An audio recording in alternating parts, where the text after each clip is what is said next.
All right. Hello. Welcome to Race Brain Podcast. My name is Rich Ryan. I'm back. Jack Bauer's here. Bracken Crocker is here. Boys, how was it without me for that week? How did Dave Claxton do? Whenever you have a guy from Canada on the show, it's never going to be a disappointment. And he made winning the fantasy draft for the Trifecta World Championship so easy, so he can fill in anytime. I came to the conclusion that it's just entirely too vanilla when you have three relatively polite people. Like, you got to have some Philly stank in here. I'm not sure what you mean to balance it out. That's what we have every week. It's not as edgy. Yeah. Like, Dave's great. I love him. But all three of us are too similar. A little too redundant. Yeah. All It's right. great. I mean, we're all like really on board with, we love the sport. We love the people in it. We're not sure about the direction Spartan's going. It's just like three. Oh, yep. Yeah. Oh, sure. Yep. Oh, sorry. Yeah. We all lived way too close to Canada and Bracken, like Wisconsin, you're one state away. I grew up in New Hampshire. We touch Dave it. is in Canada. Like, yeah, we're not one state away. We touch it. You're right. Lots of Canadian influence on this podcast. I didn't even realize. Rich was too busy hanging out in the anti-Canada down in Texas. Let's hear That's about right. how your trip was. Just shooting guns. I just went down there. It's like Bang, Wild bang. West style. It was great. Yep.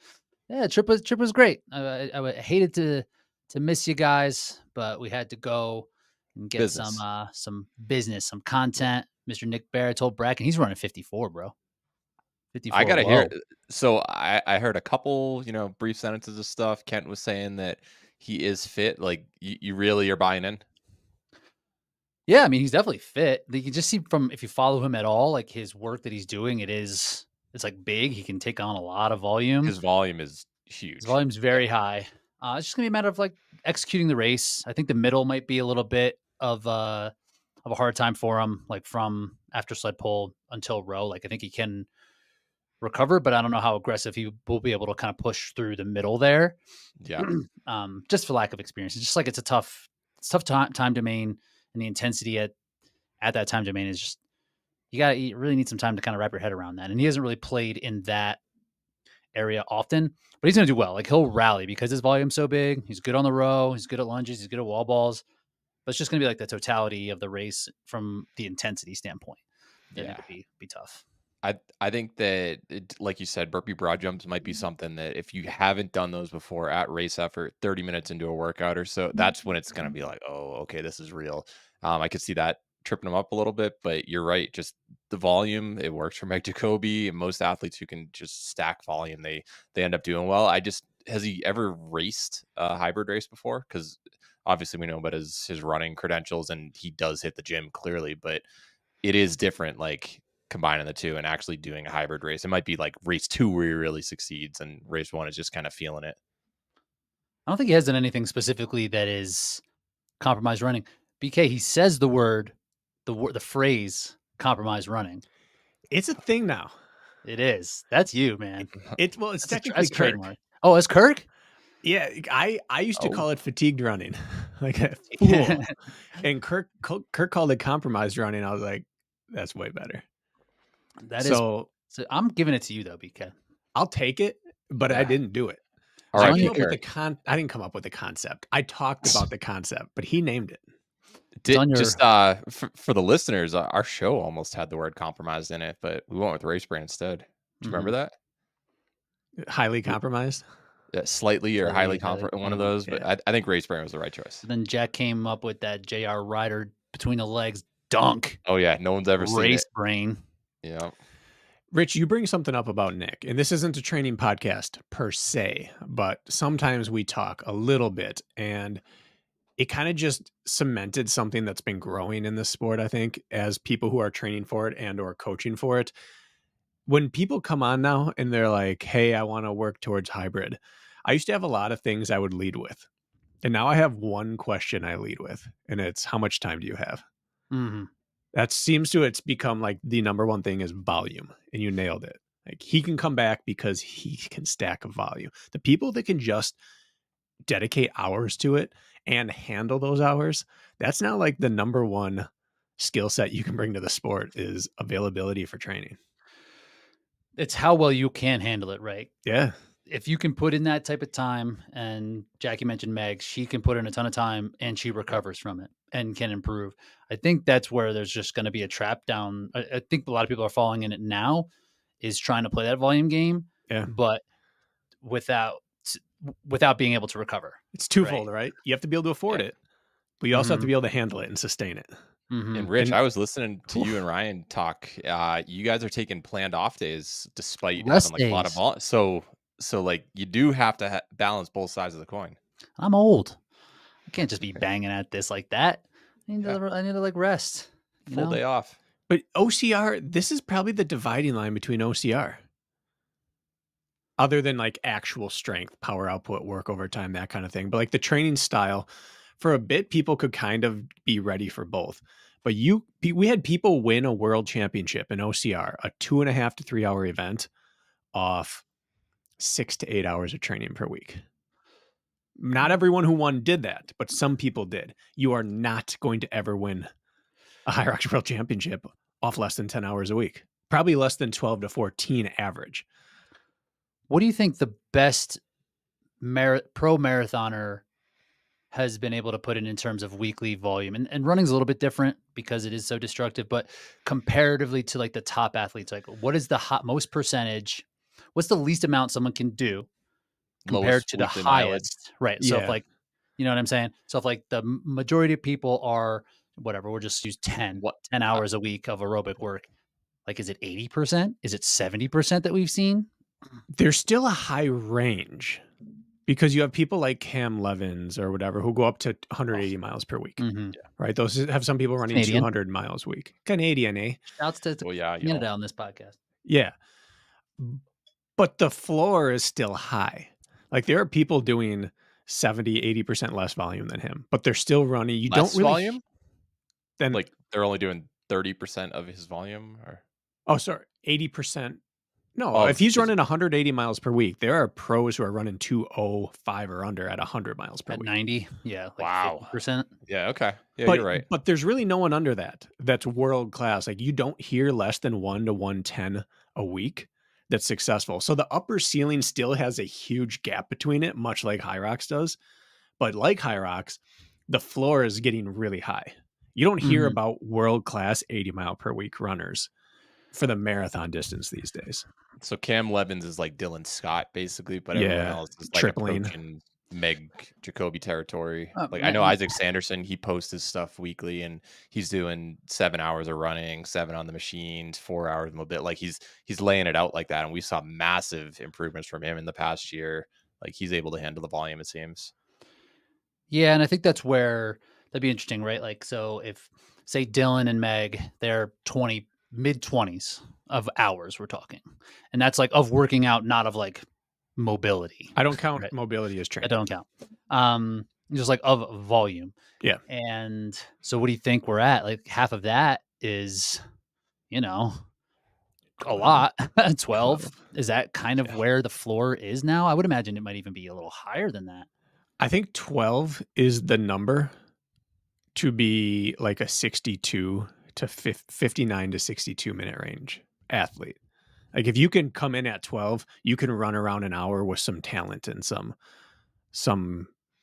it requires you to be more dialed with your workouts. You gotta be hitting specificity. You gotta be hitting them. But I think 15 might be the number if you want to be an elite 15 athlete. I mean, that's nice. The symmetry. Oh, look at that. I mean, it might be 13, 1 hour, hour, 14, right? But I think it's above 12 at this point. I think that's fair. I think that's fair. Who's doing the least, Rich? You have your probably me. I'm hanging out, man. I'm just floating around the pool, doing a little frog stroke, swimming, side stroke. Now our training looks different because a hybrid athlete can put in 4 hours a week of strength training, 6 hours a week of strength training, right? And suddenly you're almost halfway to your 12 hours per week basement, right? But still, it's become. Your sport's legit if it requires high volume to even have a chance at a seat at the table. It might just be that how it breaks out into aerobic work and anaerobic threshold work and how that all kind of plays out and which numbers actually matter the most. And does strength, if you're doing 6 hours of strength a week, like how much is that getting you to a certain point? Like there's a floor of how strong you need to be, but like how much you need to continue to work on strength, how like what that gets you. The diminishing returns game is pro training, right? And what it takes up front is not what it takes to maintain and not what it takes to sharpen. But Hyrox being young and athletes being, even if they're experienced athletes, 20-year athletes, they're inexperienced in Hyrox training. Right. From a just a timeline standpoint. The most experienced people in the sport are like 5 to 6 years in. Which if you were 5 to 6 years into running, you'd be like, you've got a lot of time to improve. You got stuff to learn. Yeah, a freshman in college. Yeah. Right. Like the stuff you're doing now isn't the stuff you're going to have to do later, but you're earning the later work, which is weird to think about that like Meg's earning her future work right now. You know, that's a weird concept, but it's kind of true. But yeah, that diminishing returns thing, it's tough in Hyrox to balance because reducing anything is a scary concept. Yeah. Right. Do you know what? Playing with fire a little bit with that. You have to see what the results are going to be. If you are like, all right, let's see if we go from 6 hours to 4 hours, I'm already getting good results. Does that extra 2 hours of aerobic work or whatever, is that going to push it forward, or is that just going to be harder to recover from? Because that's another thing with the strength. You could just it's metabolic, right? It builds strength, or endurance stuff is more catabolic and kind of tears you down. So kind of riding that line. Yeah. Bracken, you probably know this a little more, but Bernard Lagat, he always took a day off every week and he had a really long career. Do you think that athletes who were kind of doing that up front are helping themselves? Because he did that throughout his career and raced till his successfully in his late 30s, while others just kind of push it. I know Karsten Warholm has like a ton of volume, and I think Femke Bol takes every Sunday off for her training, and they're both successful 400 hurdlers. But I don't know Karsten's, recovery aspects and stuff. But it's interesting to see what other sports do as well. It is, and I think that I've spent so many years trying to like find out the details of Bernard Lagat's training. Not years at once, but like 4 years I've been tracking his training and finding, like, going back to when I came out of college, because he's the exception. And those exceptions to the rule are always confounding for what does it mean for the rest of us.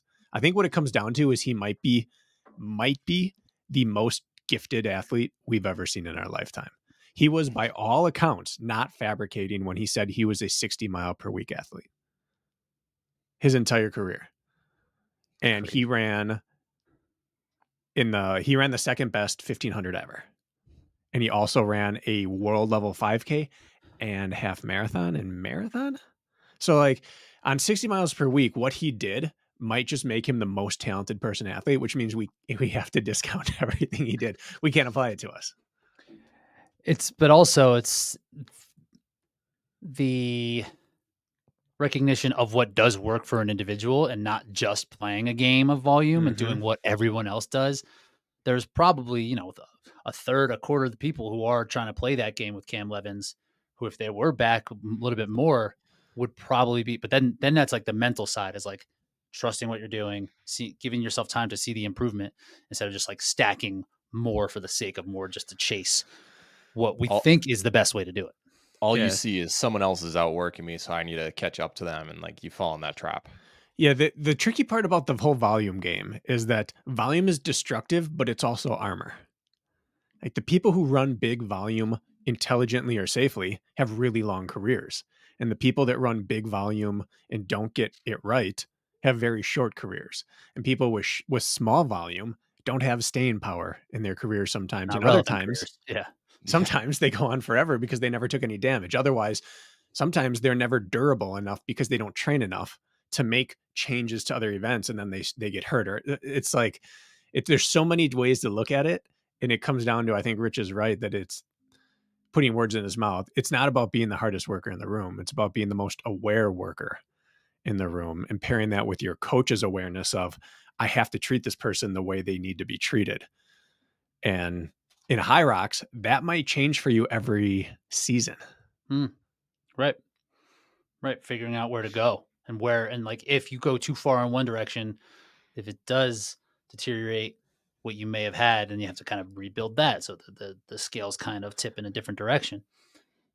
Building sequentially, building smartly, intelligently is the safest way to guarantee you'll always be good and never be injured. Now, you can't guarantee either of those things, but be as close as possible. But it also guarantees you just might never figure it out.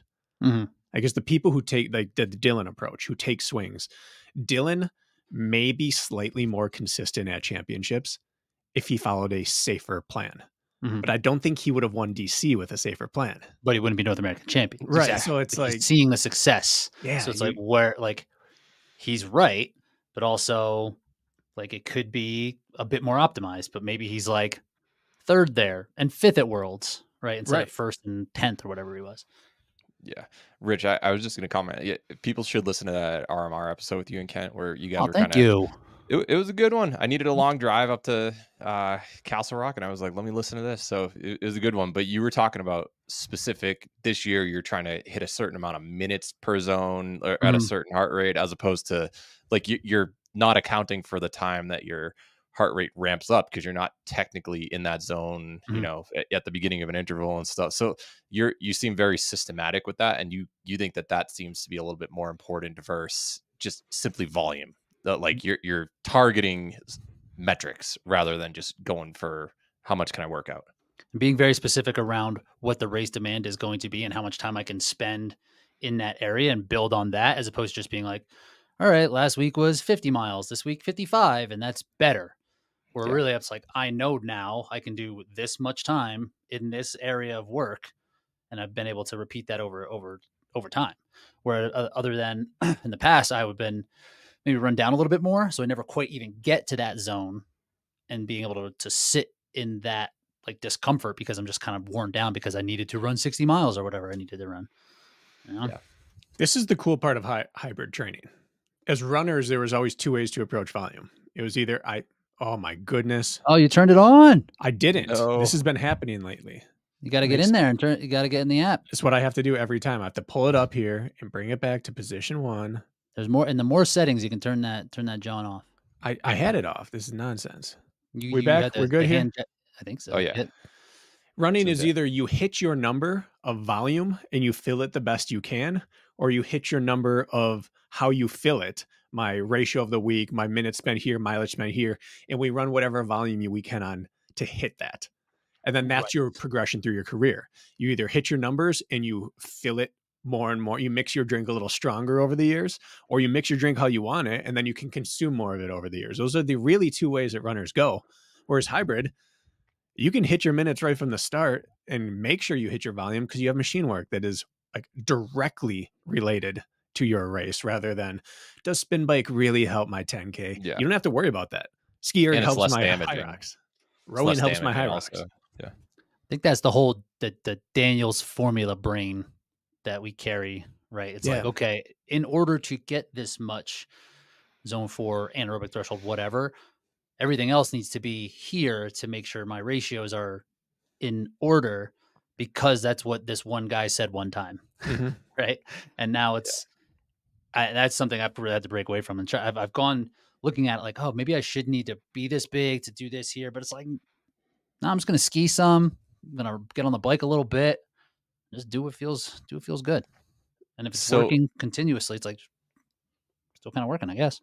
Yeah. So we grew up within a few years of each other. I don't remember Daniels being talked about a ton back in high school. I remember a little bit in college, and everyone was quoting Lydiard. No one quotes him anymore. Was Daniels like turn of the century? Was that when he was? Because I don't know like when he actually. It's like 90s, 2000s. 90s. Okay. Yeah. You know what his sport is? What?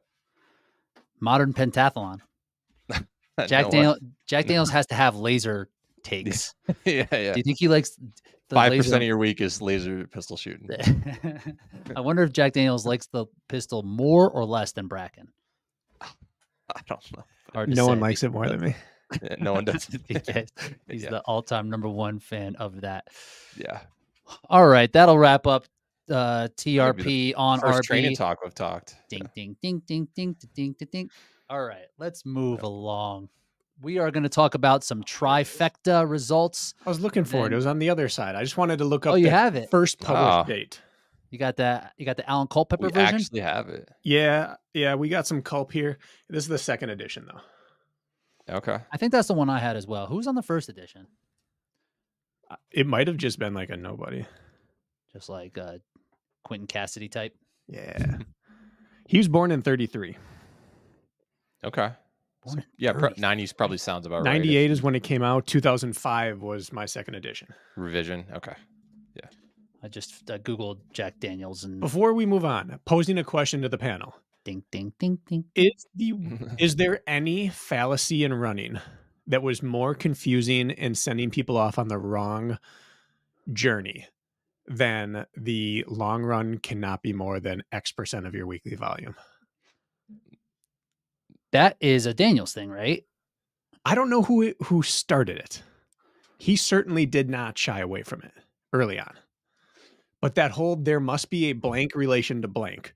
Has anything else in running ever sent people off on a wild goose chase or limited them in their training more than that principle? The cannot be longer than, some people said 10%, some people said 20%, 25, people yeah. said It 25. was 20 to 25 back in high school. I remember that. But did anyone ever limit the belief in training more than that one statement?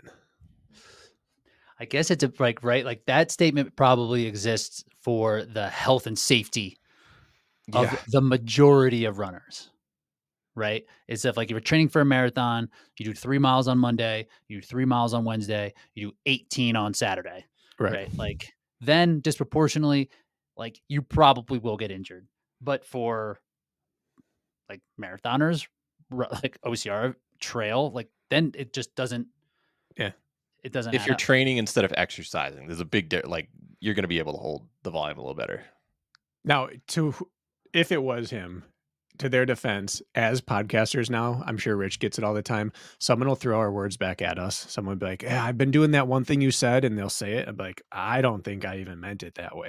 Like they may have said it in one like speech somewhere at some conference, and then it became gospel. But man, that's true. Percentages suck. And that could have been the question asked, right? It's like, what should a first time runner do with their, and then just got taken and blown out of proportion. I mean, that's what happened also with just the concurrent training, where there's like this chart of someone who did of in a study of people that did endurance and strength, and people that just did strength. Both of them are up, but the people that did endurance, it was curved more. So people are like, well, in order to get strong, you can't do endurance. Like, well, they're both stronger. They're not as strong as possible. And then it was just taken completely out of proportion. They're just like, well, you just can't do endurance with strength.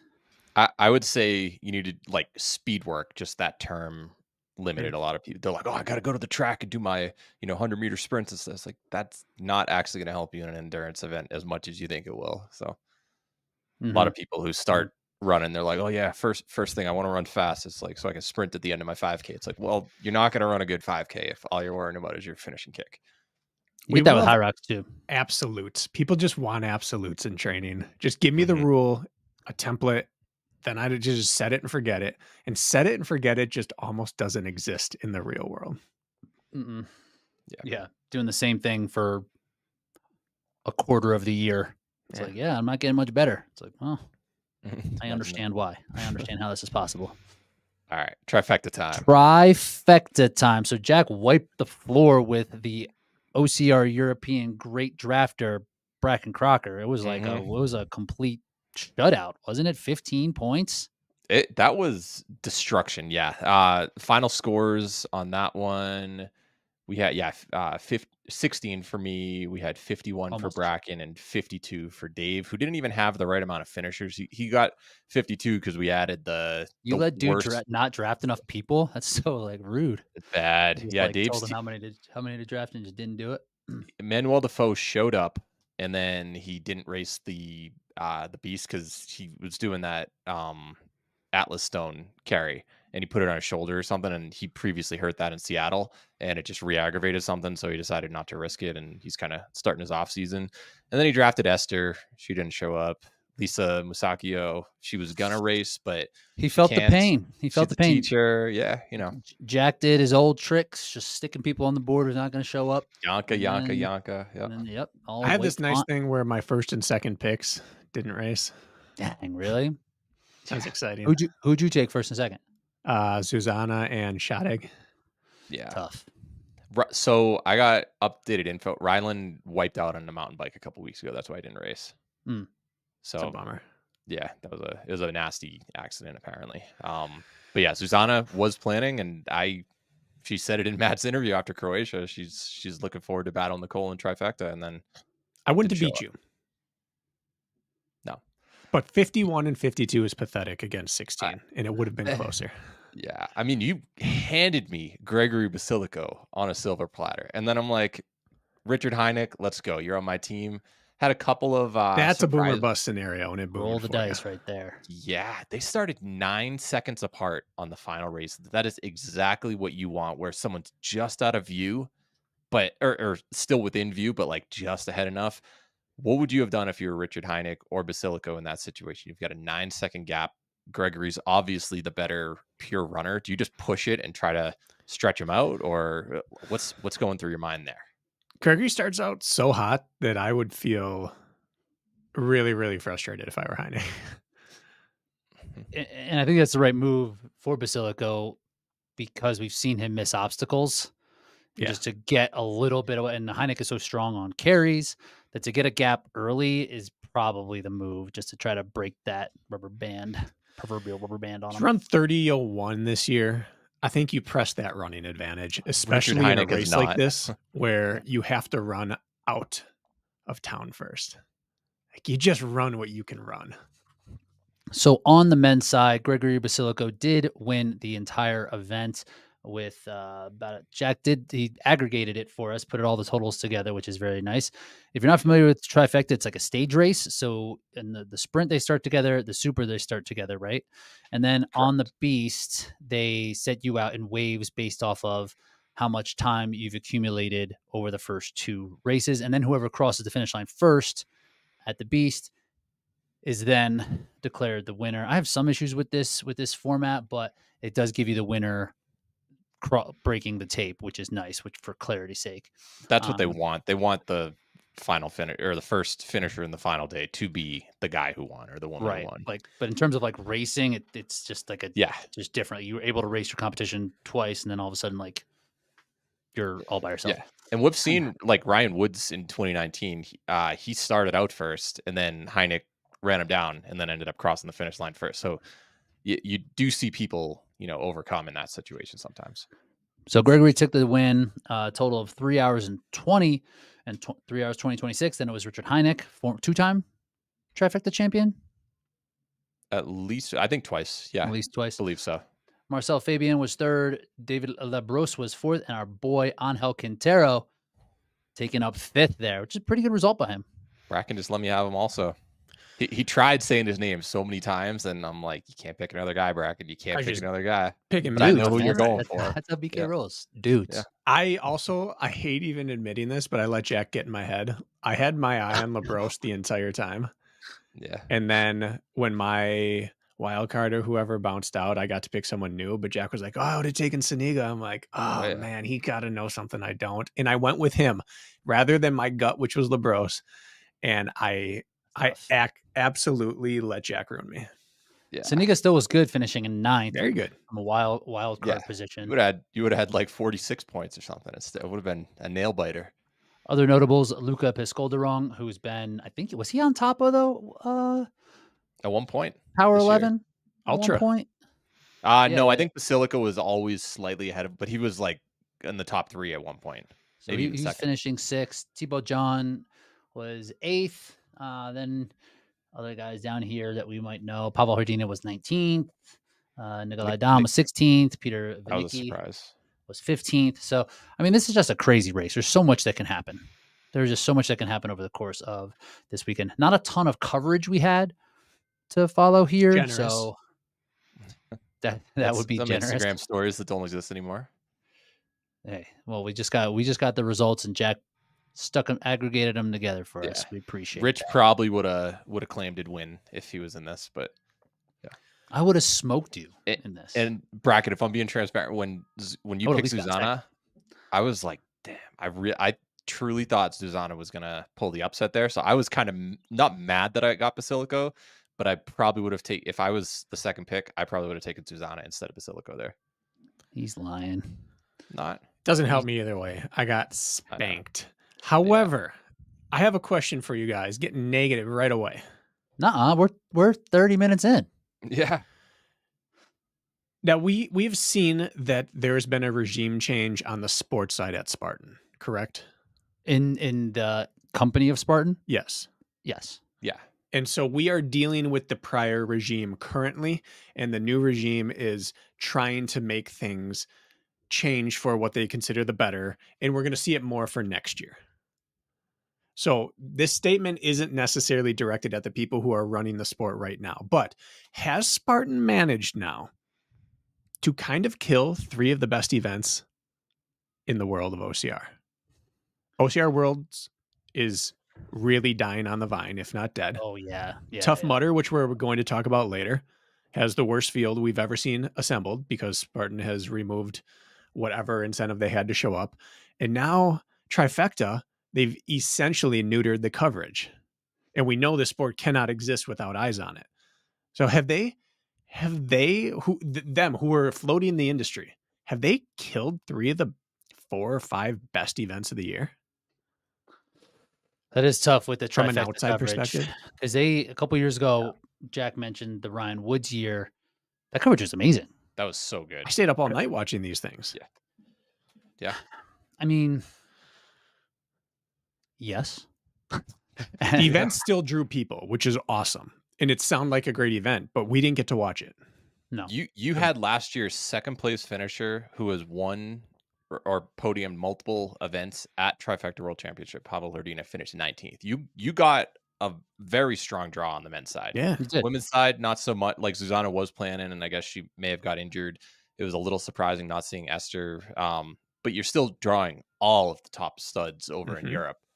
Who'd you have from North America? Like you've effectively killed that year when we had Atkins, Killian, Woods, Aaron Newell, Chris Bright. Like you had some really, really good athletes, best of the best in the sport at that time. Then you had Sergey Racing and Albert Soleil. You can't touch that. Albin, he ran this race once or twice, so it's not peak in terms of overall draw, but this was still a very competitive year. Yes. But who saw it? It's just like a Exactly. Lula. If you can't see it, did it even happen? They started with live streaming of all 3 races, and then it moved to recaps of the first 2 and live stream of the Beast. And now it's down to good luck if you can find even their own website. When I went on it, day 1 had 2 races or 1 race sitting on there for when you go to race results and it says live tracking available Central for California. Yeah, it wasn't even on there. And day 2 it was on there, but it wouldn't refresh the link through that. It would just show up blank, and you had to go into results and then scroll down and find the race. Like their own website made it hard to even find the live results. You couldn't find live coverage. So they've systematically neutered the coverage of it. Now, again, the new regime is probably going to try to undo that, but this is hard for a fan of the sport to watch the field come out for World's Toughest the same time where we can't watch Trifecta, which I just proclaimed last week that Trifecta and World's Toughest are the 2 best events of the year now that Abu Dhabi sucks. Talking about systematically, when did this start? When you led the Spartan protest? I didn't lead it. Brackett's fault. I think I was 3rd or 4th in line. You were like a general. There was, but that was like really when the divestment of the sport started to happen. That was pre-COVID, correct? It certainly did not accomplish what we wanted it to accomplish. Was and it we may have pre-COVID? hastened its departure. It was the year before COVID. It's not that you guys did any damage. It was just that they started to divest. That's when it all started, right? Would you say? Like that's when everything started to kind of, is this like 5 years in the making of them slowly changing things? Last year when they went from, Beast Super format for the World Championships to the 3K, that was very damaging. And then just abandoning the 3K, also very damaging. But was it since 19 that It would have been 18, right? I think it was 19. That heading Could have been into 19. Yeah. like post 19 heading into the 20 season, and then COVID kind of happened from what I remember. Because that was the year, even in Jacksonville, where they did coverage without coverage. It was just a cell phone and a golf cart, right? And it was like no audio except for the racers breathing, basically. Yeah. But that was one of the best coverages ever. But it was also them not investing in the coverage. Correct. We liked it because we were like, because we knew who everybody was, and it was like a big race at the time. They accidentally nailed it. There was no storytelling. There was no before. There was no after. There's no features. That was like B-roll material. Almost like here's all this great behind the scenes head-to-head action, but there's no commentary on top of it. That was Patreon only. And then that sent them forward on that track, but they no longer kept up with athletes from that point on. Yeah. Right. So was that it? Was that when they were like, well, protest was damaging. I will readily admit that. You think so? Yeah, and because whatever could have come up with it was cut off by COVID that next year. We didn't even get to see anything. Contracts didn't end up going out because there was no race. Like whatever could have happened one way or the other, we didn't see it, and it gave them time to just like, we can let this thing die out now. We don't even have to address it. And then after that point, I think there was mutual distrust that was now open. And like you said, they divested, and I think it was a net negative for the sport. It brought only negative attention and no positive came out of it. But it kind of like people laid their cards on the table, and Spartan were like, okay, like we're going to stop contracts if that's what you want. Our hand is better. They called our bluff and we were kind of like, oh. But like, I still want to do your stuff. Yeah. Right. It's like, I don't really like Savage Race. Can I still do these other races? I will say about a month ago, we did have Croatia, and they did invest some money into that cover. So it's like maybe they just chose that one this year. And Croatia was a new product put on by this current regime. And so that's why I said it's not directed necessarily at the gentleman running it right now, because he seems to be doing things correctly, or at least with good intentions. Yeah. But it still sucks that things are getting neutered right in front of us. And this was such a powerful men's field that there should be a celebration of who showed up, and we didn't get to watch it, which in turn, who's going to want to like, not that everyone's there for the glory, but if you didn't get to watch it, are you going to be like, oh, I got to be there next year? Got to get there. Yeah. Right. And like, especially West Virginia next year. Like that's a saving grace. Maybe you at least, but who's going to go to that? Like, at least North America will.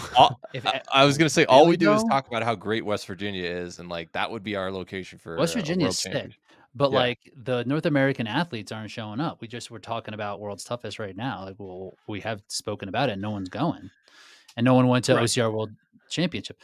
Like the field at West Virginia next year is probably not going to have any of these guys in the top 10. This is the downside now. Suddenly we got the course we were asking for, a location that I think is a good idea to swap back and forth. But we just saw that Europeans are the only ones that wanted to go, and the monsters were there. Are they going to come over? And now the US might not show up. Is it going to be the worst of both worlds next year? I know I'm very negative on this right now, but that's how I feel. It's worrisome to me that we just had a huge turnout of Europeans and we didn't get to watch it. I think I'm going to have to agree on that. Like, I don't know who would possibly show. We should go. This is our chance. I think I bet at the old school guard, I'm going to lump myself in there. As soon as they heard it, thought, I think I would do that. That seems fun. That seems cool. But they are going to want crowds there.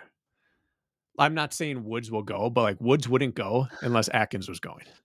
Right. Like Atkins is not going to go unless maybe it's going to be a legitimate field. If it's a payday.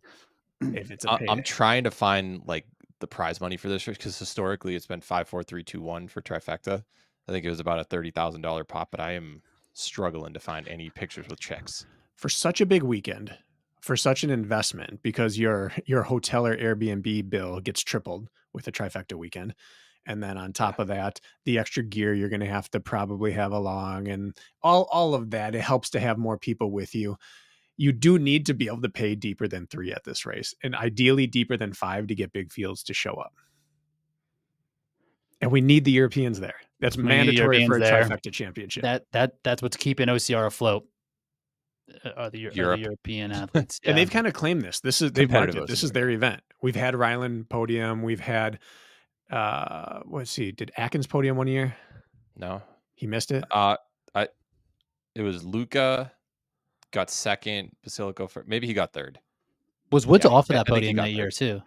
No, it was a triple American. It was who was, I think it was Hynek, Sergey, and Albert Soleil. Yeah, I I want to think say. Soleil went past Soleil. Killian and Woods late. Yeah, right in the festival. So area. anyway, Europeans have absolutely claimed this race, and they've made this race. They've been willing to show up and say, this is a big thing, and we'll ensure it's a big thing with our presence. So if we don't get them over for it, this is going to be another regional championship. I'm taking that W down there, man. I'm going. Do you run this course? Is this a Rich Ryan approved course? This is a good he course. has won a race in West Virginia, Bracken. Yeah. This is like saying, is Michigan a good course for Bracken? Yes, exactly. This is a good course, man. I didn't know you were guaranteed win. I might be picking him in the first round if not incredibly technical. Would you do it? No. So here's our issue, right? Yeah, absolutely not. You put it anywhere in Europe and you ask anyone with your chops on a course of theirs, and they say, yeah, I'm going. I'm not going.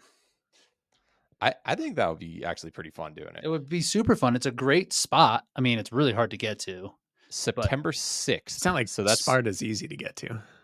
Yeah. What's the airport situation? You got to go to Athens, right? Or somewhere else and drive across. across. Drive for a few hours. To get to freaking Bechtel. It's no different. It's like an 8-hour drive from anywhere you're coming from. It's no different. It's just less romantic to drive, from Pittsburgh or Charlotte or somewhere rather than Rome or Athens. West Virginia is beautiful. Beautiful, but it doesn't have the allure. No, for sure. Great Until you get there, right? I've actually never been to the site. What? I haven't been to Glendian. I've been to West Virginia, but not the site. Listen, if you haven't blown up on that course, you don't belong speaking on it. Come on, bro. I'm hyping it. I've seen all the coverage. It looks great. I got in that water one year, and I was like hitting that freestyle, just like really smoking dudes in the water. Came out cramped in every part of my lower body. I think both that's hip important. flexors, calves. The racers who blow up in Killington, Tahoe, West Virginia come out raving about how beautiful the course is. People who blew up, let's say in SoCal, weren't like, man, but it's just such an epic. That's not how it goes. If you can blow up on a course and still recommend it, that's the sign of a great venue. Totally. Yeah. We didn't talk about the women yet. We had Nicole Miracle taking a win. She's just cleaning up in the back half of this year after a bit of a letdown at FISO. Ever since then, she's just been rolling on the competition. She won by a combined 11 minutes, 10 and change. Sabrina Dalio was in second. Adele. MOP in my book. She and Hynek, most outstanding performances. Sabrina? Come back from injury for Hynek, and then Sabrina she was clearly the second best person there, and it wasn't close. Yeah, she was only like 30 seconds behind in the sprint. I know Nicole probably wasn't going all out, but Sabrina brought it. Yeah. Less than 2 minutes in the super. So she had about a 3-minute gap heading into the final event. And obviously Nicole, she's gonna win an event like this against the competition you see there. But Sabrina, she's like a 17:35K runner and has more accolades than I realized. So she's Italian? I believe they said South Africa. So maybe she lives there currently, but I know she's competed at European championships before. So she might have like dual citizenship or some, what was the Italian woman's name that crushed in the Olympics? Oh yeah, the surprise second. Arda, yeah, something or other. She crushed. Maybe. Yeah. Anyway, in the hotbed. It shows how good Nicole is that she's reached Lindsay and she's already had Lindsay status, but Megan and Lauren from Hyrox, where we start talking about the most outstanding person is the person that was like next closest to her. Yeah. It's just accepted now. She's going to win by a lot. She wins by so much that it almost dulls how good she is because it's just expected. Is she the only person that can make a living off prize money in the sport right now? Could she just go around and win everything all year round? I think if you win every event, if you take out the outlier Alula, can you really make a living off FISO? $0. $0. OCR Worlds like 6,000 for both wings. Okay, so $6,000 from OCR Worlds. She might be able to pay for like her electric bill for the year. Or something like Spartan Croatia, they gave 20,000 to first in the 100, but 10,000. Okay, so she's up to 16. Now let's go. Abu Dhabi.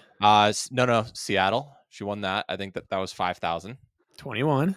She did not do Big Bear or Utah. Lauren Weeks won that one. But if you Well, they did, giving I'm prize saying, money? could she go casually win all these? That'd be another Casually. grand or two. I don't think And you Abu can make a living Dhabi, off that unless Abu unless you Dhabi. went with her Alula. She might be able to have Take something. Alula out. Abu Dhabi is what, 8, 12? no. I thought it was 20, 15, and 10. She's up over 40.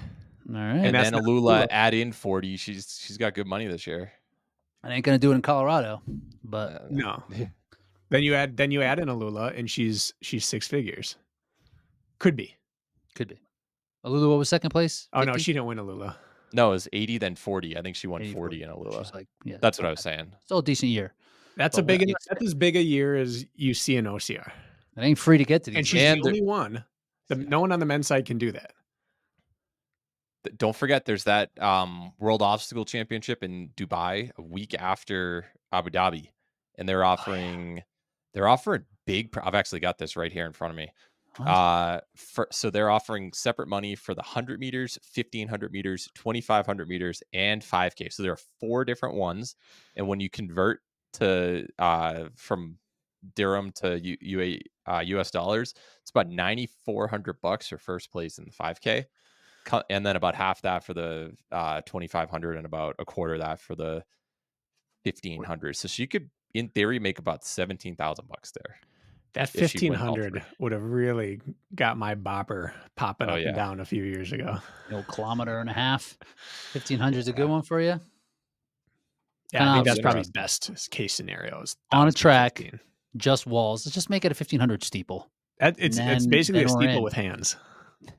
Hand steeple. I like Yeah. it. So anyway, my point is, I think she's the only person that could make a living off race winnings currently in this sport. yeah, Next closest is Probably Basilico, not and wrong. he's vulnerable. She doesn't really fail stuff. right. For not counting Albin. The only Yeah. person who is capable, he's not capable of. He couldn't dedicate an entire season to OCR. Fair. He's got Not other stuff anymore, to do. There's no such thing as a season in OCR. It's all year. The Championships. sport is every going week. down, Hyrox is turning into that. but this might be her biggest winnings year ever.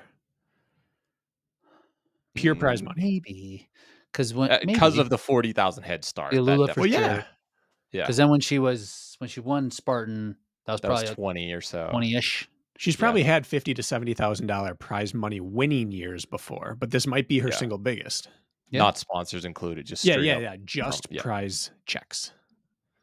Yeah, nice. No, it was a big Sports year. alive and well. Yeah, it's like this is a year that she can make the most, but like, does it do anything for her legacy? You know, Yeah. with just like no one, she's not facing anybody. No. No offense. Offense. Take offense. I don't care. The women's season was really front loaded. Was this the most variable women's season we've ever seen? Yeah. Like, seriously, you started off with Elisa, ended up we knew the names. They're some of the best. But who had Elisa Petrova winning Alula, and then Ulrike just dominating mid-season, Nicole coming back, Zuzana just asserting Yeah. herself again, European champ, second at Croatia. Like, yeah, you have some serious variability. It's not just the Lindsay show or the Lindsay and Nicole show. You know, that's you with guys S- hate on them, but this is why 13 world championships is important. So you can have seasons like this. Stop. I this. see your vision. I was like, Spartan. what? And that's with You Esther. lying, Brad. I'm not buying. Yeah, and Esther's had a Esther bad had year. a down year. This could be like a 5-headed monster. And Lindsay's not here. Lindsay- Yeah. well, yeah, like And she, Chris, like, Yeah, right. Annie, True. Emma. Well, I mean, Emma, I mean, we could do this on the men's side too. The people who aren't racing. I this know, year, I know, like that, but we yeah. could we're just naming athletes who were good. But this was already a huge year on the women's side, and we didn't even have like 3 of the 5 best. Mm-hmm. But then, like, would the 3 of the people who have been assertive, would they even be as relevant? Like, probably not. There's a tipping point of like Such a hater. hater. I keep it real. All right, we're moving on. World's toughest this weekend. Speaking of prize money, yeah, What do we got? There is some, right? Is it yeah, 5? Matt, Yeah, Matt 5. had an article. Yeah, 5 and a season pass plus. Ooh. Matt has here, so I guess that's something. big money. What does that work out? That's like not even a good like hourly wage for something like this. This is This is maybe the It's most like $200 important an hour. event That's good. to either have really big, deep prize payouts or really deep field for prestige. It's such a miserable, long event that requires so much of your soul that you need to have one of the two, if not both, to make this, to even do the athletes justice. And you have neither this year. You have the shallowest fields and you have a shallow prize pool. This is for the love, man. This is what Tough Mudder, what World's Toughest was from the jump. Real ones only. There, seriously, who can go Well, out they there also and had 25 and 50 grand they were putting on in the first couple of years. So Not the first year. First year was 10. Only like it was 10. Still more than this. Having that in New That's Jersey, very true. Craziness. And there were a couple years. There was one year, I think the one after COVID, where they had 0, and some people still showed up. Yeah, I don't think you can show up and race this for less than. I mean, if you ball on a budget, I don't think you can get by for less than $2,000. I think that the entry fee is roughly $500. It's 5 to 7, and then you're getting a couple nights hotel, yeah, rental car, airport. It's for the love, yeah, man. People love this event. $1,500. Everything. It's $2,000 minimum buy-in. It's for the love at this point. It's for the love. Yeah. If you win this thing, your investment will be higher. Which means if you win it, you probably clear $2,000 before taxes. Something. For an entire year's dedication and 24 hours of misery. Prestige. Not bad. There's nothing for FISA. Yeah. It's something. All right. Before we get too far into it, you guys want to do a race brain teaser? Race brain teaser. Let's do it. Lighten it up here. Tell me every single location that we've had a World's Toughest Mudder, because this is a new one. Okay, BK, we can do this. You don't have to go the year. Like if something was multiple years, you can just started at the I don't know the name, that racetrack in New Jersey. Raceway Park, Englishtown, New Jersey. Englishtown, Rich nailing it. Come on, bro. I used to go Warped Tour there. Really? Yeah. What years? Oh, stop. You didn't say this was part 11, of 12, 13. I'll you didn't give me a chance. All right, sorry, bro. Who won the first one? John Young Pack, right? And Juliana Sproles. Juliana Sproles, was it? Yep. Juliana, yeah. Didn't know. The Vegas or the Nevada. Where was that in Nevada? Vegas. It was Las Vegas. They say Las Vegas. In an epic location. Bracken, do you want to play the guess the years, or you want me to just tell you? That'd be 14 to 17? Correct. There we go. There was that year in Georgia. Was that 2 years ago? It was in Georgia. Super cold year in Georgia. 2 years in Georgia, actually. 2 years in Georgia. 2018 and 19, Fairburn, Georgia. Was last year in? Was it in Alabama or was it like in the panhandle of Florida? 18 and 19. That was 2 years ago. That was when Matt's documentary came out, 2022. That was the peak of OCR. Matt's documentary. Atmore, Alabama. Yeah. So that was 2022. So you're missing 2020 nothing. You're missing 2021 and last year. So we had when Texas. Texas, yep. Texas last year. Granbury, which I believe is that where they held? No, Glen Rose. That's There's a Granbury race for Spartan race, but the Glen Rose was the first world championship that you were at. Yeah. Also the first team world championship, Jack. Mm-hmm. That was that the Halloween weekend when everyone dressed up, or was it that was the year always after? Right around Halloween, and I think 2 years there was some dress up happening. Yeah, there was the Storm and Mormons one year where we had all the guys show My up. Facebook memories just popped up with me, Kent, Killian, Chad Trammell. Kent was there? Kent was Superman. He's Clark Kent. He thinks. Yeah, poser. All right, you're missing one. 2021, where was that? All-time record set there. Mississippi? All-time record? I thought that was also Alabama? Where was it? I thought that was Vegas. I thought that was where all-time on the women's? Laughlin, which is that was about 2 hours away from Vegas. Yep. Okay. And then so you got pretty much all of them. I didn't distinguish between the two. Yeah. So this year is going to be in Bartow. Central. Is near Tampa, from what it seems like. Central Tampa. I just figured they were going to be in Ocala. That's where all the Spartan events are. It's in Jacksonville. Yeah. Jacksonville, Ocala area. Yeah. North Central Florida. Yeah. And then the last one, do you know where it is next year? They already announced it, which is rare. Normally they wait until the brunch after. I remember seeing and being like, oh, cool. But I forget now. You got a clue, Bracken? It's going to the UK in Grantham, England, and it's going to be June 28th. June 28th. So no more November. I mean, we lost privileges for it with our turnout this year. So give them a chance. I like it. I'm fine with it. Yeah, totally. Take everything. Trifecta take for it. World's Take it all. Toughest. Take it all. Yeah. It will prosper. It will be fine. Just give us West Virginia. That's it. And Mammoth. And that's like, as long as we have Mammoth. Mammoth, great. And it's close enough that people could get there from the U.S. if they're that loyal. I think it would be a great change of pace. It will probably be gnarly. It's like it will be not. It probably won't be freezing cold how it can be here, even at night, right?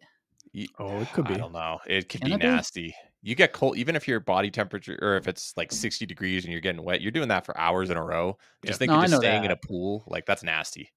I'm saying, like, it'll definitely be wet, but like how it's not going to be it's not going to be that Atlanta year where people are freezing. Yeah. It doesn't get that cold. I don't know. So where would you put it, Jack? If you had to use a one-off best location you've ever seen for the purpose of World's Toughest, where would you put it? I'll answer that in two parts. I think the UK is fantastic because that kind of gives that tough guy it's a UK company. I feel like they can find a very good location in the UK. So I support this one. If I was going to put it in the US and specifically World's Toughest Mudder, so you're saying like a 5-mile looped course? 5 or 10, you can choose. You're a race director. I wouldn't really want it on a mountain. So I feel like southeastern US is a good location because it's a little bit, I know you had a lot of those like desert years in Vegas or Laughlin. I don't know. I liked the idea. Where was it? They had Rich. Did you run that South Carolina one? The one I ran a Tryon. That was when they moved it to North Carolina. Okay. Yeah, I know that they had that mud. That sucks. They had that series, and I there was one in like Illinois when you skipped West Virginia to win that one, and there were a couple. Let's take it international. You're overthinking. Let's go to Hawaii. Hawaii. Well, Hawaii. That's similar to what I was going to choose. You would damage the hell out of that area. Then they would not be happy with that. I'm going for absolute spectacle, not for best for anyone, just for spectacle and prestige. Spartan Cruise, Bahamas. Oh, that's what I'm talking. There we go. You want to talk about wet? Yeah, that would be an incredible experience. Okay. Why don't they just make it deal with it's always cold. Let's make it warm. Let's get some heat. It's June. Yeah. Battle Frog BFX, their 24-hour race, they had that in Miami, and I want to say it was like April or May. It was a warm time of year. There's been an ultra in Australia before too, right? Well, it was one of the organizations that have existed. OCR World. They had the OCR World Enduro Championship, and where was it? Grit something. Allison Ty went down there, a couple others. So, but I think it was mostly Europeans who ended up winning that race, or Australians who did well there. Let's move along. We'll talk about World's Toughest. Who's in the field? Like, it's hard to even speculate with this field, and it's hard to speculate on WTM all the time. So we'll touch on the players involved next week real quick. Let's just touch on some Hyrox.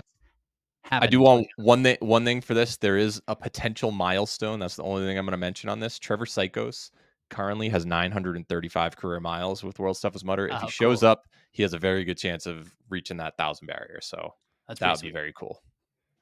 It's like it'll be like a Cal Ripken record. Yeah, and I think he'll never be broken. He's won a couple times as far as I've known. Like last year he got once. Okay, I think he won the year without prize money. He had 4 straight. He had 100 in 2018, 105 2019, 110 in 2021, and 100 in 2022. 65 last year is kind of dealing with an injury, but it's got the capability to do this very easily. So we'll see how it goes. On to Hyrox. So we had 2 races that were pretty fast over this weekend. We had one in Poznań. How do you say this name? How do you say this city in Poland? You nailed it, probably. Sure did. Support your pronunciation. Yeah. Christian Poremba, who has had another race where he did fairly well. He won in 57:33. Then Alan Ploege, who we saw win. He's been on a heater. He beat from dude Heat Avron. 2. From Heat 2. Was it we Heat talked about 2? him recently. We did Yeah. talk about He's him. our There Heat were 2 2 people's champ.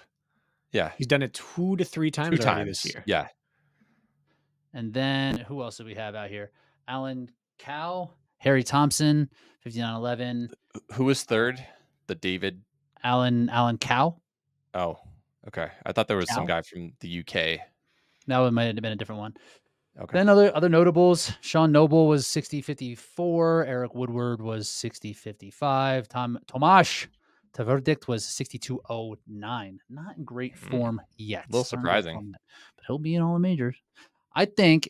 What if? Should it be? There's an obvious caveat here. There's like a downside to this. But should it be your last 2 races combined, not your last 2 races over, not your fastest 2 over the year? What if you're on back-to-back weekends and you're just fatigued? Don't do that. Yeah, don't do it. Are we just racing for pink slips at this point? You have to put your major entry on the line, and if someone beats you, they snag it. I'm saying Head-to-head, something, yeah. I know people would just drop out of races if this was the case. Like if it wasn't going well, everybody would that would not be finish. Out. That would be DNF. Is this a bad option if we want the best athletes in the field for that specific race? Yeah, it's a bad option, but it's Come no on. worse than the current system. Current one's ridiculous. A full year, it makes zero sense. But great race by. I still think the best is you get 1 ticket per performance. Yep. You make a podium, you're into the next one. You miss that one, you're out. Next one's in. You just it buys you 1. You just keep moving. Relegation. How do you fill the remaining? That point, is it time based? Is it? I think you just let us choose. Yeah. It's boiled down to this. It's going to happen at some point where they're just going to be like, you guys seem to have all the good ideas. And then whatever like our sister station is across the pond, Matt we Mason. are the panel with them. Yeah. Invite only, we choose. Might as well be at this point. Closed doors. Yep. That's basically what they are doing with this. They're just like, you're either going to have to retire or leave the podcast. Who? You. Why? We'll say that Rich wasn't involved. Huge conflict of interests. Who cares? Yeah. Well, they're doing it straight up out here. Our guy Christian was 147 on the sled push over there in Poland. That's fast for a team time. Nice job. 47. Nice work. My goodness. Can you pull Really up Bracken? What did we do in the open weight, the women's pro weight? Probably like 53, 51. Yeah. On the women's end, Lucy Proctor had a really strong effort. I've got it. Yeah. Okay. 63:58. Mika Borda, 67:48. And Melanie Maurer was 67:53. These times outside of the sled push, which obviously is, a minute swing, were reasonable. It seemed like this course was fair enough. There was a ton of open athletes running incredibly fast, I think. Yeah. Like what was it? Like 15 under an hour or something like that. Yeah. Something incredible.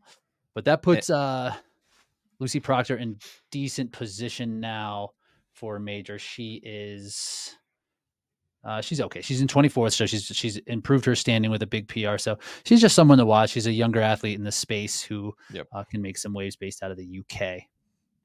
Bracken, I've got our time. Okay. What do you think we were? I thought it was like 153. So us trading off with the women's pro weight, we were 125. We were crushing. Smoked them. 12 seconds faster than one guy doing the men's pro weight solo in a likely fast course. So the issue with this is that all the OGs cry foul every time something goes fast. What? But the reality is that people are figuring out how to train for this and they're getting better. But the difference is that you much don't better? get to race each other all the time. In OCR, when people got better, you just got to race them each time. You'd be like, oh, he was really good on that style of course, but he sucks here, or they're really good, or they're frauds. You guys don't get to race each other enough, so it's always speculation because there's always half the people or more aren't there. We just need a way to get you guys at the events. I know. Together. Yeah. I had some together. I had some kind of thought about like, it feels like I've been relegated to like a different league after I made the playoffs last year. They're like, hey, made the playoffs, didn't do well. So now you can't participate at all this year. You're like All these Euro other guys. basketball. You got moved from Euro Cup down to B League. That's what I'm saying. Yeah. And Premier like, League. it's like you But you beat don't have a these other chance to. guys. You beat these other guys to get into the playoffs last year, but this year you don't even have the opportunity to play them. So good luck. Yeah. The only fix is to get rid of time at regular races and to make multiple waves at the majors. It has to be the pro wave and then the B heat and the C heat. And if you get beat by people from the B and the C, then they're up for the next one. That's the only real way. You have to give them the same layout, though. You have to give them the it's got to be the same. You isolate it at the end or the beginning of the day, and there's 3 waves or 2 waves instead of 1. That's really the only way. You have to be at the same venue, on the same course, on the same layout. There's no other way around this. And times have to be irrelevant. They already give blank amount of spots to World Championship at various races. Just do the same. Maybe double it. Like, all right, instead of 2 at this race, here's 1 in London. We're gonna have way more people, so top 4 end up qualifying for the next major, whether it's the A, B, C heat, and then you can rank them on time, like once you're there, if you want to do that. But we stop caring about a 147 sled push if his time doesn't give him advantage. If the podium is all that mattered there, then we'd be like, cool, he got a fast course, but man, that must have hurt. That's a cool performance. Instead, we attack the time right away. If we just get rid of the time and then he just qualifies into the B heat, and now you're like, okay, cool, we get to see him prove himself now. And if he beats me, fair play, awesome. Right. Exactly. It would be nice to just say he won, because it is hard to win a race. It is hard to win. Like it is very hard. Doesn't matter if the sled was quick. He beat everybody. Yeah. But all we talk about is the sled. Yeah. Because his PR before this was 59.46, and now it's 57.33. Not to say that he couldn't have run like 58.30, still could PR, but it saves a lot of time. Christian is now 31st in Elite 15, and that moves our boy Alan Ploge up to 35th. So some small moves on the men's side coming just out behind you, Poland. So you're still in Hamburg. There was some again screaming fast course here. Yannick Chapla, who is legit, he keeps putting up legit times. Runs another 56 and change, 56 mid, 56.37 to win. Sebastian Iferson was 56.58, which I think is a huge improvement. And David Parkin, who is out of the UK, ran 58.04. That's the guy I was telling you about. We talked about him a few weeks ago when he did a fast deca fit cyclist background. Oh, that's the guy with the okay, gotcha. Yeah. So those athletes, let me see what their times were. This run course seemed very fast. Sled push 2:03, sled pull 3:30, and it seems if you can be a 5 in the 5:30s, you set yourself up really well. Longer rock zone, 4:30 on that, so 27:50 on the run. So sometimes when I see these times that are just like your lunges are over 3 minutes, your wall balls are over 4 minutes, but you still run under 57 minutes. I just don't get it. Yeah. Well, and that's the question, right? Does it mean they're a fraud, or does it mean that they had such a fast few stations that it comes back at the end? Like, is that what you would look like there? Or is that a fraud? We don't know because you weren't all there. Right. Exactly. It sucks. I mean, a 240 burpee broad jumps, and they've been strict with their judging this year. That's still moving pretty quick. And Yannick is good. I was going to say a 337 ski. Like all those times, they're plausible, and I can see like 402 isn't bad for the men's wall balls. That's kind of like mid pack. Like 30 seconds of time you could find there for that's sure. True. Yeah. So is it do like a 55 something maybe? But he's solidly now in the. Well, I guess not solid. He's 10th with a 56.30. Now the 15th time is 57.0. Top 2 times combined. Let's not forget, like in a week, Ryland's time. Oh no, he'll get in for future majors because he podiumed, right? No, he won't. Oh, that's only worlds. Okay, never mind. So his Chicago time from last year will fall off the board shortly. Yes, and he doesn't need to run any more majors. So yeah, because he's got his world spot. But if he wanted to participate, yes. We keep ragging on it, right? But every situation that comes up highlights the absurdity of this system. It's like he's no longer. He just proved that he was good enough to get a podium, but now he's not good enough to get Can't race in into another the major. race. You're now Yeah. into Worlds and you're a podium favorite, but I'm sorry you're not top 15 in the world. No flaws here. That's what the system says. So You might be top 3 in the world, but you're not top 15 at a major. this 2 times I think was like a decent idea, like in terms of trying to like figure out how to It's better than the old system.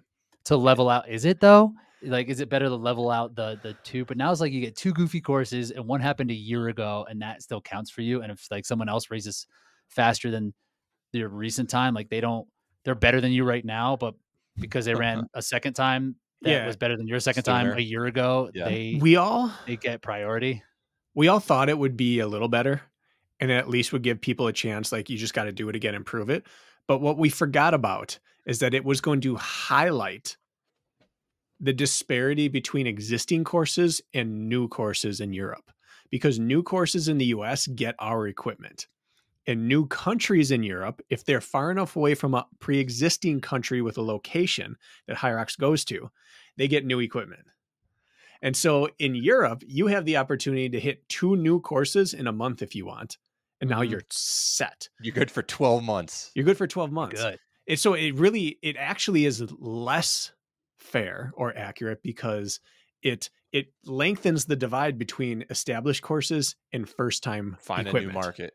Exactly. And that's the lengthening of time again just puts, like, we're not going to get the best people who are the best at that moment in the races. Because Ryland right now is top 3 in the world. At the most recent test of the best in the world, he's top 3. But next week or the week after, he's now out. Yeah, next week he has the most recent credible result, and it doesn't help him. So it's. But you want to know who is good? Someone who raced 11 and a half months ago and didn't lose their time yet for another 2 weeks. Right, they're still good enough. Problem they are. Yeah. But it makes us be negative towards their result because the system sucks. Yeah. Like you said, we should be celebrating the win rather than getting worked up about the time, because the time shouldn't mean anything. And fast forward 4 more weeks, we're going to lose Jonathan Wynn, his time from Stockholm. Bo Wills, they're going to go out. And what have they done? They've done pretty solid at majors recently, and they're not going to have that chance. Well, Graham, outside of me, he's the one who gets screwed the hardest because his time is from slow course. And like, we basically got punished for qualifying in DC and not being able to race in Cologne, which had a stupid course. Yeah. It feels like we would have been better off this year racing Cologne than podiuming in DC. That the Cologne race, getting like 7th there was better than getting 3rd at a major. Yeah. Now, I think gatekeeping is good in a pro sport. It should not be easy to get in.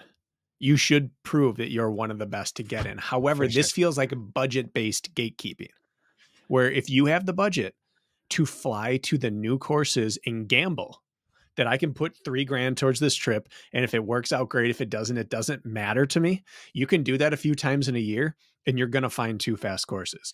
The budget-based gatekeeping is not good. Merit-based gatekeeping is good. That's what I mean. Jake Dearden is also good, right?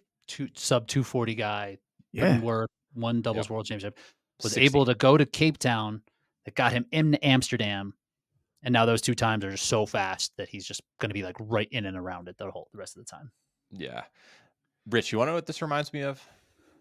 Let's step in a little time machine. Let's go back to April 2019, New York City Field. Do you remember really, really stacked stadium series race there? Oh, are you talking to BK? Because he remembers. All 3 of us were there, blurry actually. On this. How did it end? Let's talk about these details. I seem to remember. Let's start from the finish. That there were many people. And then recap it again forwards. I'm going to go from our perspective real quick. I seem to remember several people just sitting, waiting to be called up to heat number 1 of this stadium series after already having prior top 10 finishes in stadium series results, multiple podiums in stadium races, not getting the call up at heat 1 where the top 15 people or 15 arbitrary people were called up. Rich, you and I were just sitting there in heat 2, getting pissed. Like, why are we not getting called up? Cole Schwartz was there, some others. And that's what this feels like at the moment, where you're seeing some people who it's like, I've beat them head to head. I have what you need, a top 15 mark at a race like this before. Why can't I race? And we're just sitting there on the sidelines without a chance to run with the fast people. And that's happened? Exactly what it feels like. And Bracken won. You already proved that. What'd you guys do from Heat 2? Inside the top 15. I was 12th. I was 15th. I think Rich was like 12 So the people with the experience generally compete themselves up into the positions of power on race day. Yeah. It's just the way it works. If I run 55 flat, it will be 11th. So that's what I'm going to do. Just 55 flat. Why not? Find out where's the newest, like, new market.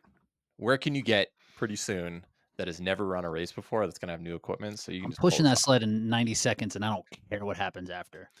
Yeah. You can walk the next 30 seconds after that. Right. And come out all right. All right, we didn't talk about the pro women. They were really solid in Hamburg as well. Let's pull this up quick, and then we'll wrap this show up. Oh, it didn't take for me right away. So Ida was in there, finished second. I believe she was in a pretty tight battle and really improved her time by like a lot. So Ida is all hybrid now, huh? I don't guess so. I have a ton of respect for her as an athlete. She just throws herself into things. And she ran an extra lap. She keeps showing up too. So Lena Peters, she was 61:14. Her run time was like also 27 something, 27:55. It was like as fast as Yannick's. That's faster than my first couple AKs in college cross country. I've definitely run slower 8Ks than that for sure. Yeah, for sure. That puts her in a real. I'll check it later. Ida Matilda Steensgaard was 62:35. Then with an extra lap. Lap. Extra after rower or something, maybe. Was that when it was sled pull? That's just extra recovery. Then Tanya Strauschnieder was 63:04. She's a pretty high level triathlete. Have you come across her? Not yet. I think she was an Olympic hopeful in the triathlon. I think she's still she's Austrian. And so she's very good. She has a big engine, so she seems to be pushing her chips into Hyrox. So I think that she will do really well. Yanae Thompson was 63:06. She was in the Elite 15 in Manchester, so she's also very good. This field was just stacked. Yeah, stacked up. So let's see how that changes things on the women. What does Ida run with one last lap, Jack? 61? Was it a 2.5 lap course? Was it a 3? Yeah, 61. 61 low? Yeah. I mean, that's she's been a 65, 66 person recently. She has 2 62s now because she ran 62 something in Stuttgart. Yeah. Stuttgart. Wow. So her average is 62:27. She's 9th now. Puts her in front of Amy Bevilacqua and Zara and Michaela. Then Lena Peters, she was 64:07 before this. Does that now she's 60? That's in 12th. What's up? Ida in conversation for like best podium range for best overall fitness? She and Lauren. Yeah, I was going to say it's Lauren. She's got Lauren in there, so it's like that's who. That's why I said top 3. Yeah. Lauren's got it locked up. The big time. I don't know who would be 2 then. She has the best combination of OCR and hybrid. Yeah.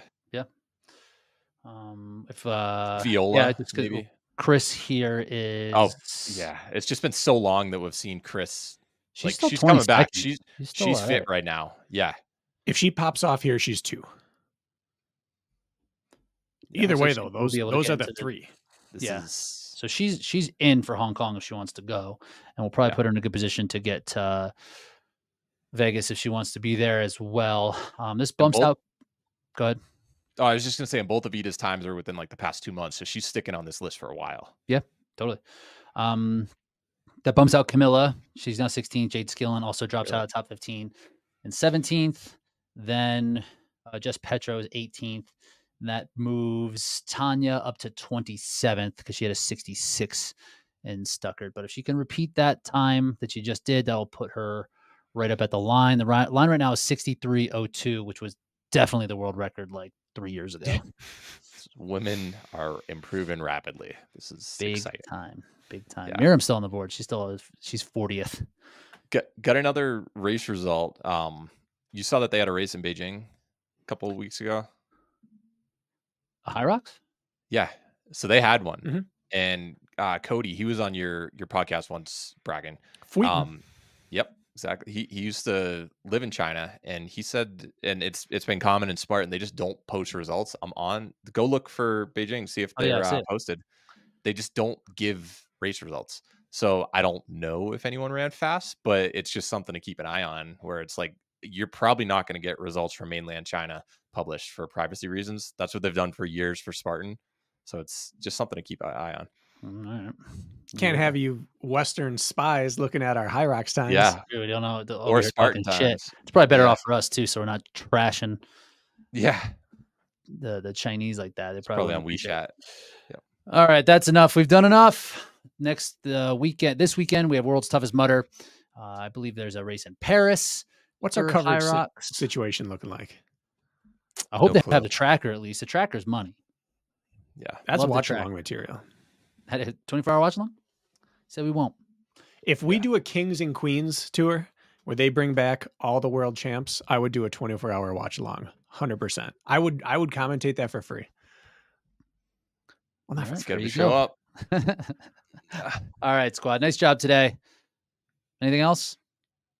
I just want to know that the last Hyrox related thing, we heard Matt Frazier is considering doing one. Bracken, how much you going to beat him by? Because you said he's going to know your name. You've got your opportunity. Just get healthy. Who's going to win that head-to-head battle when it happens? Because I know you're buying a flight that day. I know that I can run with him through ski erg. So I got to do something weird enough that he remembers me on that run. That's my ticket to making my statement come true. Okay. There's still a chance. You find out where he's going, and I will be in that race. Same. I would absolutely run that race. No matter squeezing where those cheeks or doing something, blooping him on the way to the ski erg so that he remembers that name. Yeah. Have Bracken written all over your clothes just so he has to know this is Bracken. There's no other Bracken, let's be real. We had a listener not happy with our takes on CrossFitters. I'm not really exactly sure why, but that was stupid. Matt Fraser would be a good litmus test because he is as good of a runner as anyone in CrossFit. He's mid, as the guy said. He hasn't done anything lately. He hasn't done it lately. Games. I don't think that guy likes CrossFitters. Seemed to like that he did not respect. He said that someone is washed up and had mental issues and only took 10th at the games this year. Can you imagine saying only took 10th at the games? How hard that is to qualify. Hey, that's whatever. So yes, he's right. They're discount all chumps. That opinion. They're all chumps. All right, that'll do it. Talk to you guys soon.